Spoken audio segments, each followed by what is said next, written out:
नमस्ते, मैं एडवोकेट पूजा भदौतिया फिर से आपके सामने एक बहुत इम्पॉर्टेंट रूलिंग लेकर आई हूँ, डिसीज़न लेके आई हूँ हमारे उच्च न्यायालय का, जो कि मामला रिलेटेड है मकान मालिक और किराएदारी से। ये थोड़ा झुकाव रखता है डिसीज़न किराएदारी की तरफ, तो किराएदारों को सुनना तो बहुत ज़रूरी हो ही जाता है। साथ में मकान मालिकों को सुनना इस फैसले को इसलिए ज़रूरी रहता है कि वो क्या गलतियाँ या क्या सतर्कता अपनाएं, क्या गलतियाँ ना करें। तो आप पूरा वीडियो देखिएगा, तभी आपको ग्राउंड्स उसके समझ में आएंगे, और अगर आपके नोन या रिलेटिव या खुद आपकी अपनी निजी ज़िंदगी में उसकी ज़रूरत पड़े तो आप उसे अच्छे से इस्तेमाल कर सकते हैं। मैटर है किराएदारी का। टाइटल मैं आपको बता देती हूँ। टाइटल है कि क्या किराएदारों को बेदखली की धमकी देना आपराधिक धमकी मानी जाएगी या नहीं। यानी कि जो मकान मालिक होते हैं, उनके जो किराएदार हैं, चाहे वो दुकान से संबंधित हो या फिर मकान से संबंधित किराएदार हो, उनको अगर मकान मालिक बेदखल करने की धमकी देता है या सामान उठाने की, या वो बेदखली में ही आ जाता है, अगर इस प्रकार की कोई धमकी देता है तो क्या वो आपराधिक धमकी में माना जाएगा या नहीं माना जाएगा। इस पर मैटर आया हमारे उच्च न्यायालय में।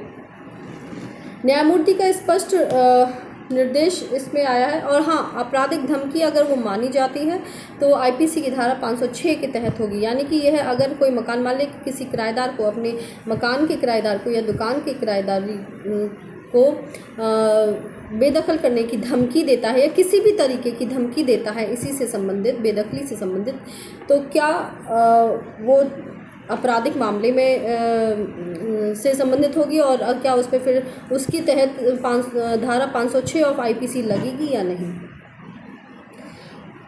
न्यायमूर्ति का स्पष्ट निर्देश है। न्यायमूर्ति डॉक्टर अजय कुमार मुखर्जी है, जिनका कहना है कि यदि यह मान भी लिया जाए कि याचिकाकर्ताओं ने शिकायतकर्ता को बिना कानूनी प्रक्रिया के बेदखल करने की धमकी दी है, यानी कि कानूनी तौर पर नहीं दी, कि कोई नोटिस, लीगल नोटिस नहीं भिजवाया वकील के थ्रू, अधिवक्ता के थ्रू या कोर्ट के थ्रू, और डायरेक्ट जाकर धमकी दे दी है बेदखल करने की, तो यह आईपीसी की धारा 506 के तहत आपराधिक धमकी मानी जाएगी या नहीं, इस पर चर्चा हुई है।